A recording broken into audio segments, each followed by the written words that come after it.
Today we're going to be talking about new construction homes versus pre-existing homes. Which is better and what's the right choice for you when buying a home? Let's get started right now.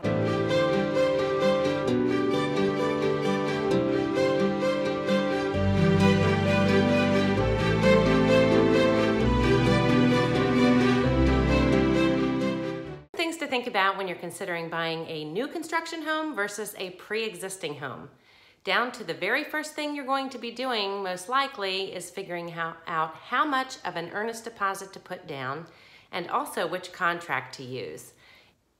In Pennsylvania, for existing home sales, we typically use a contract that was written and approved by the Pennsylvania Association of Realtors. When you're buying new construction, however, most times the builder is going to have their own contract, which was written by their own attorneys and is generally written to protect the builder's interests.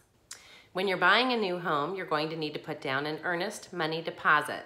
On new construction, that deposit is going to be set by the builder, and that is often going to be refundable just for a short period of time, and then it becomes converted into a non-refundable deposit. So pay attention to that.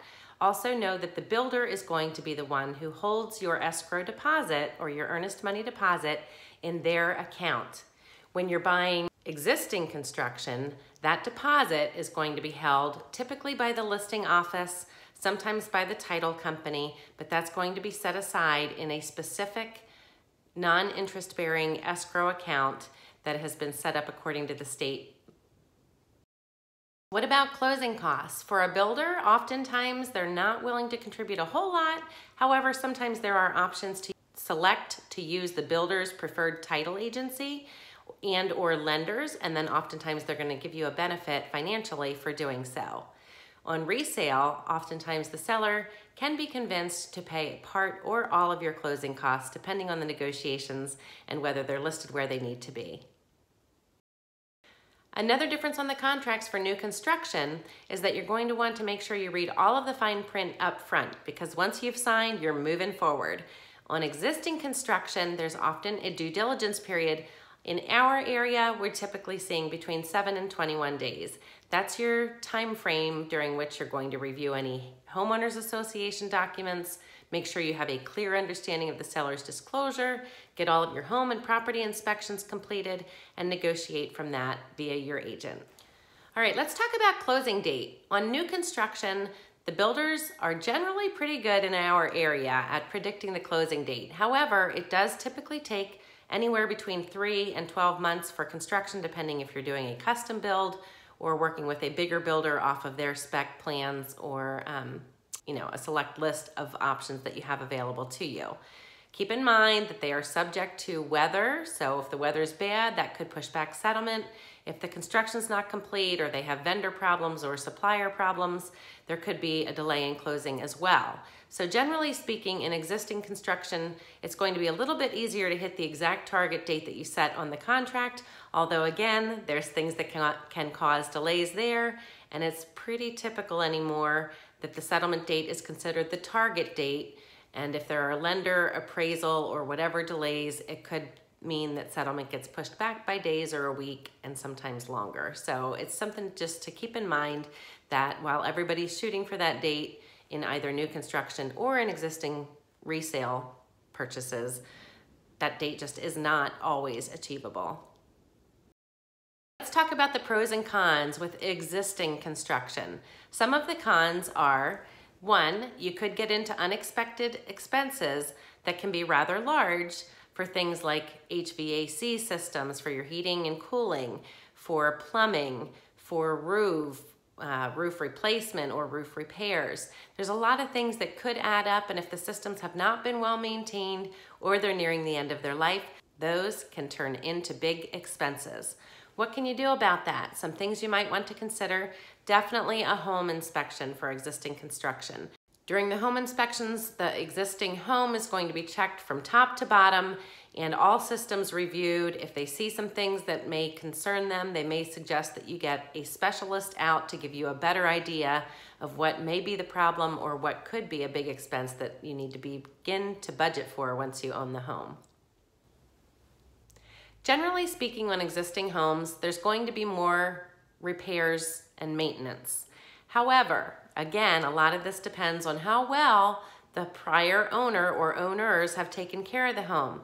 So just be aware, we always like to recommend that whether you're buying new construction or certainly on existing homes, that you budget at least 1% of the sales price annually to put back into your home in anticipated repairs or maintenance.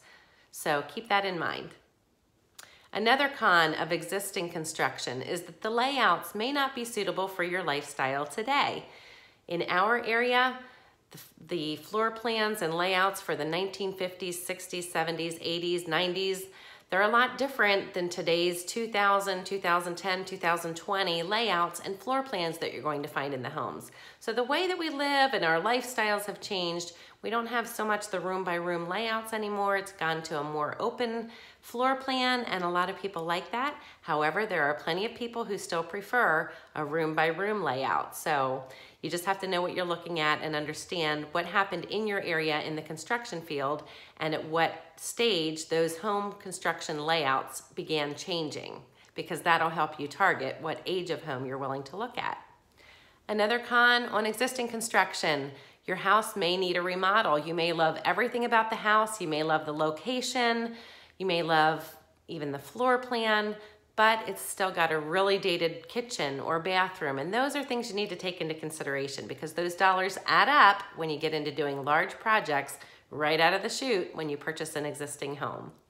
Let's talk about the pros on existing homes. Well, land is at an all-time premium. Can't make any more of it. So what we're seeing is that the existing homes tend to have larger lot sizes, more space between the homes, and that is quite appealing to a lot of people. Another pro in an existing home is that typically you're going to get mature landscaping. So you've got a little privacy, you've got some pretty trees, shrubs, and flowers established, and that can be a great asset as well. Another pro on buying an existing home is that you've typically got neighbors who are established in the neighborhood. It's great because they can share with you information on their favorite local spots and so forth, but even more, or at least as importantly, you can also get a feel for how well the homes in the neighborhood are actually being maintained. You're not guessing who's going to be purchasing next door in a new community and wondering how they're going to upkeep their home once they're in. So that's kind of nice too. Take a drive through the entire neighborhood, through the community, and get a feel for how people are taking care of their homes, and what that's going to look like in the future can likely be predicted by a sampling of what you're seeing today. Let's talk about some of the cons of new construction. So what are the drawbacks? Well, here's a few. Typically the price is going to be a lot higher. Material costs go up, labor costs go up, and the builders have to do what they have to do. Often you're going to spend more money on a similar sized home than you would if you would buy a resale home. Another con is that you can't expect the home to be perfect. While you think you're choosing everything and you should have a good shot at a brand new perfect home, it's just rarely the case. There's usually something that comes up that isn't exactly what you planned for, and that's okay, but that's another thing to think about. Another thing to consider when you're building is that the builder's agents typically are employees of the builder, and they may or may not have any experience on resale. So while it may not matter to you right now, down the road, you may be looking to sell your home, and hopefully you made smart decisions up front. So what are some examples of that? Well, I was working with a client one time who was building, and the builder's rep didn't point out to them that they really should, since they want to finish the basement, think about running the plumbing and all of those foundational things in order to prep for that, even though they weren't ready to do that. So it's important to think about all of those little pieces of how are you going to live in your home, not just today, but long term. Another thing to consider is the elevations of the neighboring homes. When you're buying new construction, this can be a pro or a con, because if everybody is choosing the basic all vinyl 4-sided home and they all start to look alike, that may be a drawback for you. However, if there's a nice variety of elevations, and I'm not talking height, I'm talking the different floor plans and the different gables and eaves and the different exterior facades of the home, that can really add a lot to a neighborhood, especially when it's mixed with stone exteriors or brick exteriors or stucco or some mixed components on the outside. So when you're buying new construction, you don't have any control over what the neighbors may choose, and if they all start to look alike, that's just something to think about as well. Another consideration when you're building is to think about the upgrades and the changes that you're going to want to make. So we believe that generally speaking, most people who are building a home today are going to spend an additional 7 to 15% over the base pricing in upgrades or specific personalized choices throughout the home. So that can add up. You're talking about if you're buying building a $400,000 home and you're looking at spending another 40, 50, 60,000 in upgrades, just keep in mind that end price is what's going to determine your payments if you're not paying cash. And so you need to think about those while you're going through and making your option choices. Along those same lines, we highly recommend that you think long-term when you're making your choices. For example, if you're not sure if you should spend to upgrade the kitchen cabinets to the ones that you really like, think about what it would be like down the road when you need to make those changes. Ripping out an entire kitchen full of cabinets, it's a lot of work, it's very disruptive, and it's a lot of money.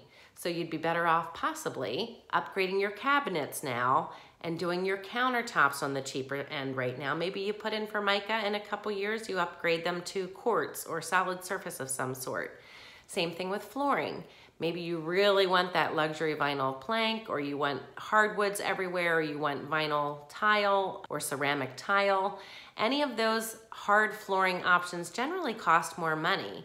So maybe what you want to do is start with the basics. Get a basic vinyl flooring that's all within the builder's budget allotment for those things, and then upgrade down the road. So the things you can't change are the floor plan, the foundation, the structural things, the room sizes. They can be changed, but it's typically very expensive, and again, something you probably are better off if you can nail that down on the front end when you're building a new home.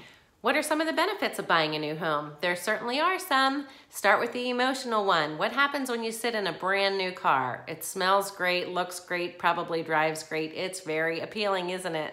Same thing is true in your new home.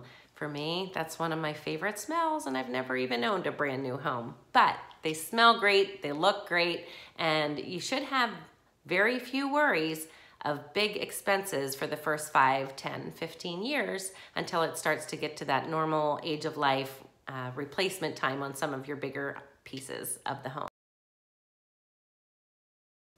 You should have modern conveniences in your new home. Most homes today have the extra cable outlets or have smart devices already installed or easy to add as options. So those are definitely things to be thinking about as well. What's another pro for new construction? Well, the builders typically offer a 1-year warranty that's kind of a bumper-to-bumper warranty where they'll come back at the 1-year mark and do, little settlement crack repairs, touch up paint, fix anything that's not quite right. So that's a great thing. You've got a warranty built in directly from the builder. They will also generally offer a structural warranty somewhere around 10 years, most likely, is what we're seeing in this area, but that will vary from builder to builder, so make sure you get that information up front. Lastly, one big pro of a brand new home is they tend to be very efficient. They've got all the latest technology. They've got some nice upgrades that you may spend a little bit for on the front end to get more efficiency out of your HVAC systems for the heating and cooling. They've got lots of insulation. They're generally pretty airtight. So it's a good idea to think through what your costs are going to be on utilities on an existing home, which generally you can get from the prior owner, and also look at your utility costs and what they're anticipated to be or what they were proven to be for a similar family size, similar home built by the same builder. And again, that information is generally available through the builder or the builder's rep or your own agent who's representing you on new construction. So in summary, what's right for you? Are you thinking new construction? Are you thinking buying an existing home? They're both great options. So if we can ever help you or answer any questions, I'd love to have your comments below. Feel free to drop them there and we'll be sure to read and respond to everyone. Also, if this is your first visit to our channel, don't forget to subscribe down below. We'd love if you'd like it. Hit the notification bell so you're notified every week when we upload additional real estate resource videos for you. And we hope to see you next time.